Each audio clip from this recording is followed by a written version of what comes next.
My parents disowned me for refusing to delay my wedding for my divorced sister. Months later, her remarriage exposed their hypocrisy. I have a sister named Rose, 32, female, who got divorced a few months ago.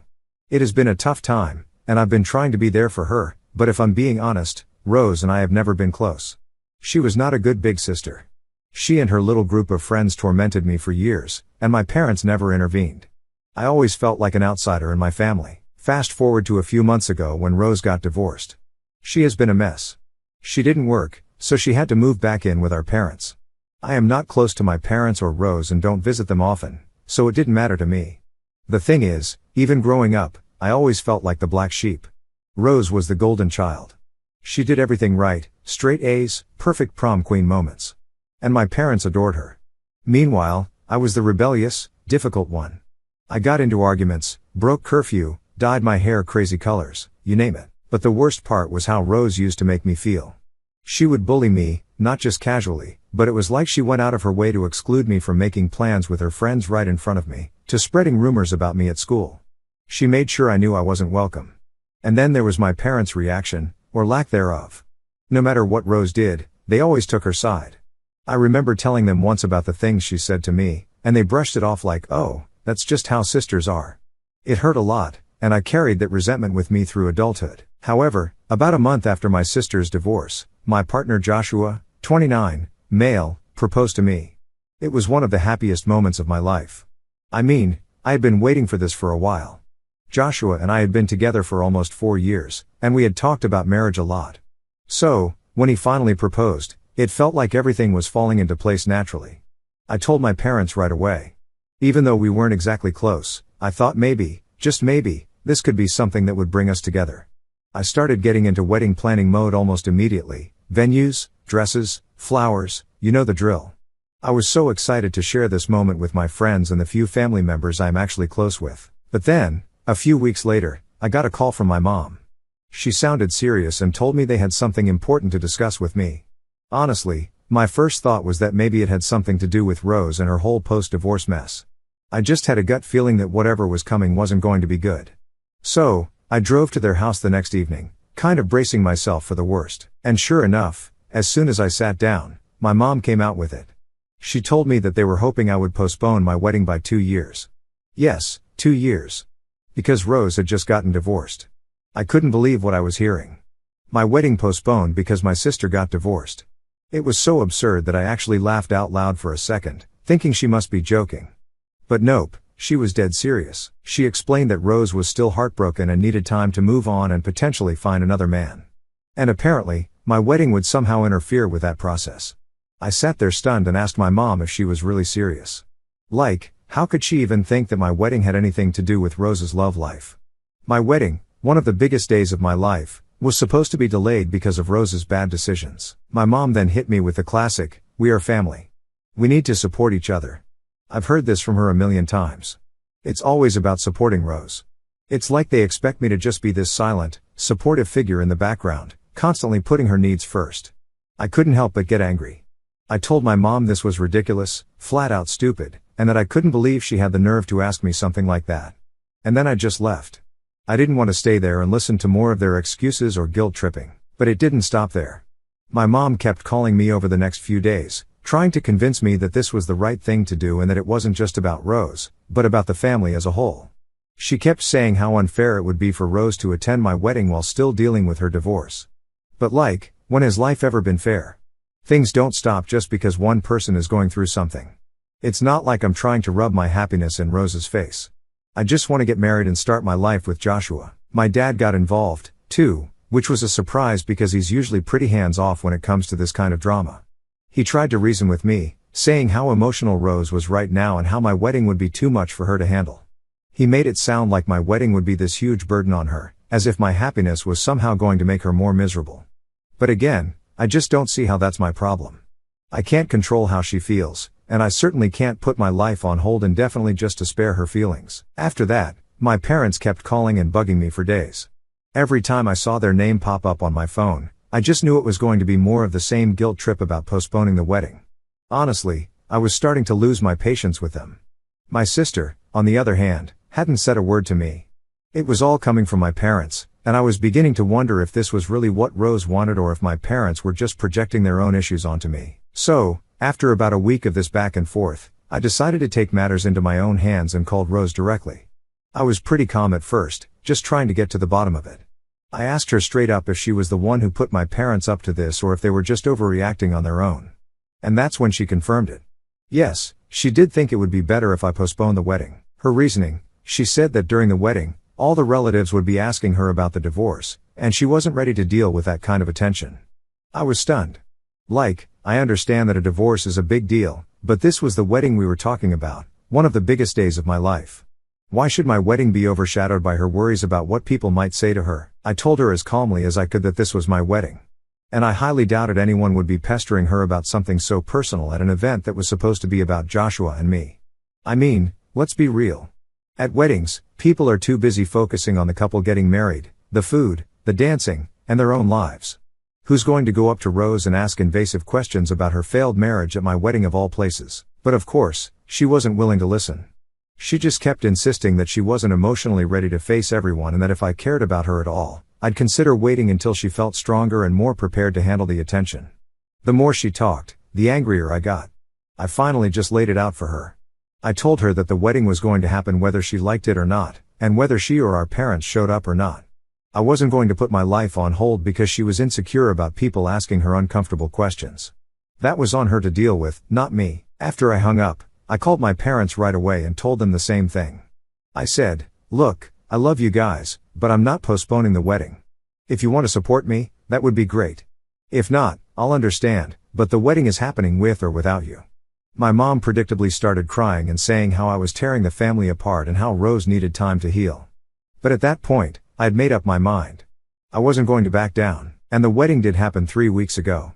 I got married to Joshua, and it was beautiful, even though my parents didn't show up. I won't lie, walking down the aisle alone was tough. I had imagined that moment my whole life. And in my head, it always involved my dad by my side. But as I walked towards Joshua, seeing his face light up with that huge smile, it hit me that I was doing this for us. Not for my parents, not for Rose, not for anyone but Joshua and me. And honestly, that was enough. I felt at peace with my decision. I was surrounded by my closest friends and the people who truly support us. Once the ceremony was over and we got to the reception, things got a little more complicated. Most of my extended family had shown up, including some aunts, uncles, cousins who hadn't been involved in the drama, but they noticed. They noticed that my parents weren't there, and obviously they were curious. People started asking, "Where are your mom and dad? Or is everything okay?" And I knew it was only a matter of time before I'd have to explain the whole messy situation. At first, I tried to dodge the questions, not wanting to make the day about family drama. But the curiosity just kept coming. Eventually, I sat down with a few of my aunts and cousins and told them everything. How my parents had demanded I postpone the wedding, how they wanted me to put my life on hold for Rose's sake, and how in the end they chose not to come when I refused to give in to their demands. I didn't sugarcoat it. I was tired of pretending everything was fine when it wasn't. Their reactions were a mix of shock and disbelief. Some of them were horrified that my parents would even ask something so ridiculous, while others were angry on my behalf. It felt like a weight was lifted off my shoulders, finally being able to share my side of the story, and honestly, it felt good to have some of my family understand what I'd been dealing with. As the night went on, more people heard the story, and by the end of the night, it was pretty much common knowledge. I thought there might be some backlash, but instead something unexpected happened. My parents started getting ostracized by the rest of the family. It was like the whole thing had opened people's eyes to how they've been treating me all these years, putting Rose first, expecting me to constantly play second fiddle to her. People began reaching out to me to offer their support, saying things like, "I had no idea it was this bad, and you did the right thing by standing your ground." Then something even crazier happened. A cousin of ours who's getting married next month uninvited my parents from her wedding. Apparently, she didn't want that kind of negativity on her own big day. I wasn't expecting that at all, and part of me feels a little guilty. But at the same time, I can't help but feel validated. For years, I felt like an outsider, like I was the one always causing problems or not being understanding enough. But now, people were starting to see that maybe, just maybe, it wasn't all on me. After my wedding, Joshua and I went on our honeymoon for a week, and it was honestly the best escape I could have asked for. We went to this beautiful beach resort, just the two of us, away from all the family drama. I didn't check my phone for the most part, just soaking in the peace and quiet. I knew there would be messages from my parents and probably my sister, but I just couldn't deal with it during the honeymoon. It was our time to relax and start this new chapter without all the stress. Once we got back, reality hit me pretty hard. I decided to finally listen to the voicemails that had piled up. Honestly, I wasn't prepared for what I heard. Instead of my parents trying to talk things out or even attempt a civilized conversation, the messages were filled with cursing and swearing. My mom called me an entitled brat, among other colorful terms. My dad's tone was more of the same, and at one point, he even said that I was tearing the family apart. It wasn't just anger, it was downright nasty. The guilt trips, the passive-aggressive remarks, the constant accusations that I was selfish, all of it was just too much. I ignored the messages at first, thinking that they'd calm down after a few days. But that didn't happen.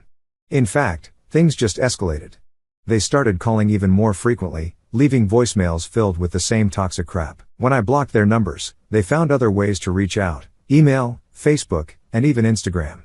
They were relentless.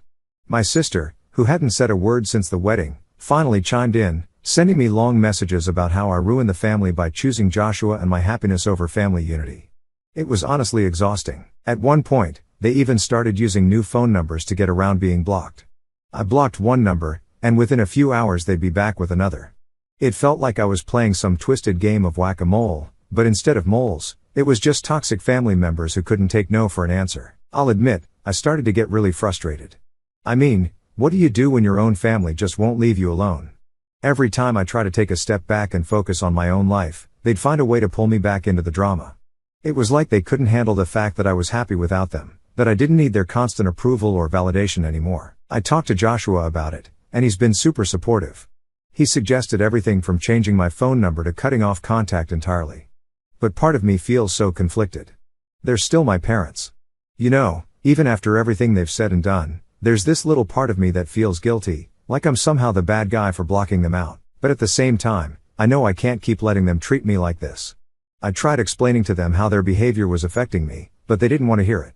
My mom just kept saying things like, "You're choosing your husband over your own family, and you'll regret this when we're gone." It was classic emotional manipulation. At this point, I don't even think they're interested in understanding my side. It feels like they just want control. Like they're upset that I've broken free of their influence, and they're doing everything they can to reel me back in. I'm honestly at a loss here.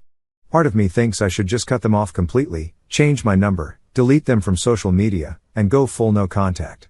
But then there's this nagging voice in the back of my mind telling me that I'll regret it, that one day I'll wish I had handled things differently, or that maybe, just maybe, they'll finally come around and realize how toxic their behavior has been. But let's be real. What are the chances of that actually happening? From everything I've seen so far, they're not going to change.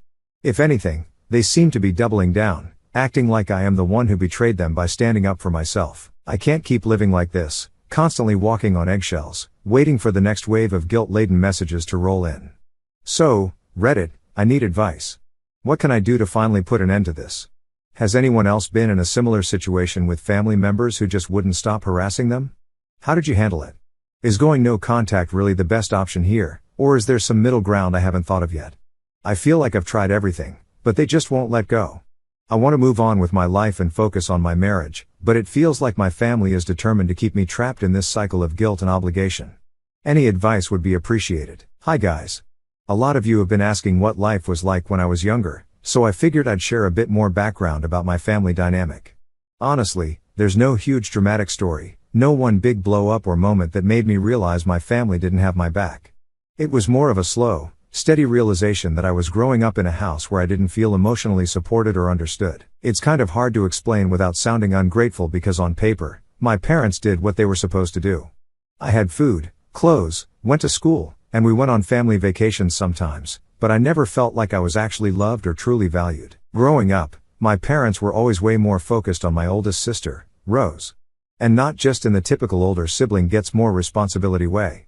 It was like in their eyes, Rose could do no wrong, while I was the troublemaker, the difficult one, the one they had to tolerate. I'd bring home good grades or try to show them something I was excited about, and they'd give me this half-hearted, "That's nice, Lexi," before moving on to whatever Rose needed. She was always the center of their attention, and I was just there. It's hard to explain how isolating that feels as a kid, constantly being pushed to the side like you're invisible. And it wasn't just that one time. That pattern repeated over and over again throughout my childhood. I think I was around 16. I got into a pretty serious fight with a group of friends at school. It was one of those teenage things where it felt like the end of the world at the time. I came home crying, hoping for a little comfort or maybe even some advice. I'm not saying I expected a full-on therapy session, but a "hey, it'll be okay" would have been nice. Instead, when I told my parents about it, my dad literally said, "You probably brought it on yourself. You should learn to pick better friends." That was it. No hug, no encouragement, just blame. Meanwhile, if Rose came home with even the smallest issue, they'd drop everything to help her through it. And speaking of Rose, let's talk about her for a second. She wasn't exactly the model of a supportive older sister. In fact, she pretty much went out of her way to make my life miserable whenever she could. She had this little clique of friends who were just as stuck up as she was. And they thought it was hilarious to torment me. They'd do stuff like hide my things, make fun of me for my clothes, or even prank call the house and pretend to be people from school saying awful things about me. It was the kind of stuff that sounds silly now, but as a kid, it really messed with my self-esteem. And the worst part, my parents knew about it. I'd tell them what Rose was doing, and they just shrugged it off, saying, "She's just teasing you, Lexi. It's normal sibling stuff." But it never felt normal to me. There was one particularly bad incident when I was about 13. Rose and her friends convinced me to play a game of makeover with them. I should have known better, but I was so desperate for any attention or acceptance from my sister that I went along with it. They proceeded to cake my face with makeup in the most ridiculous way possible, making me look like a clown. Then, without me realizing it, they took pictures and sent them to people at school. The next day, everyone was laughing at me, and when I got home crying, my parents just said, "It's just a joke. Don't be so sensitive." No punishment for Rose. No sympathy for me. Just the same old deal with it attitude. Looking back, I realized that these were the building blocks for the relationship, or lack thereof, that I have with my family today. I spent years trying to win their approval, to make them see me as someone worthy of their love and attention, but it never worked. They were too busy with Rose and her problems to care about me or what I was going through. Honestly, I think that's why I've become the person I am today, someone who's learned to be independent and to stand up for myself even when it's hard. That's why when the whole wedding situation happened, it wasn't the first time I felt let down by my family. It was just the tipping point. I had spent years being the second choice, the afterthought. And when they asked me to postpone my wedding for Rose's sake, it felt like the final straw. It was like they hadn't learned anything from all the times they had put her first and me last. They expected me to keep playing the same role I'd always played, the one who sacrificed her happiness for the sake of family unity. But I couldn't do it anymore. I finally chose myself, and honestly, it feels like a huge relief. So, yeah, that's the gist of my childhood. Nothing super dramatic, but a whole lot of emotional neglect and favoritism that left its mark. It's taken me a long time to realize that it's okay to put my needs first, and that just because they're family doesn't mean I have to tolerate toxic behavior. I've got Joshua now. We're building our own little family where I feel loved, supported, and respected, which is something I never really had growing up. Thanks for reading, and I appreciate everyone who's reached out with advice and kind words. It really means a lot, and I'm learning that it's okay to set boundaries, even with family. It's tough, but I know I'm doing what's best for me. So, about a week after Joshua and I got back from our honeymoon, my parents, unsurprisingly, found another way to get under my skin. They sent me a message saying they wanted my childhood stuff out of their house and that I should come and pick it up on Sunday. The message was cold and abrupt, but at that point, I was pretty much over it. I figured I'd just go grab my things and that would be that. So, I replied with a simple, "Okay," trying not to make a big deal of it. But when I actually drove over there, Joshua with me for support, what I saw was beyond ridiculous. All of my stuff was already out on the lawn, piled up like a garage sale no one wanted to buy from. And not just neatly placed, mind you. It looked like they had tossed everything out haphazardly, as if it had been sitting there for hours, maybe even days. Some of my old books were damp from being exposed to the morning dew, and a bunch of clothes and childhood toys were dirty, as if they'd been left in the grass for a while. I could see some water stains on things I actually cared about, old photo albums, sentimental keepsakes. It was like they couldn't wait to get rid of me, and my stuff was just collateral damage. I was furious. I mean, who does that?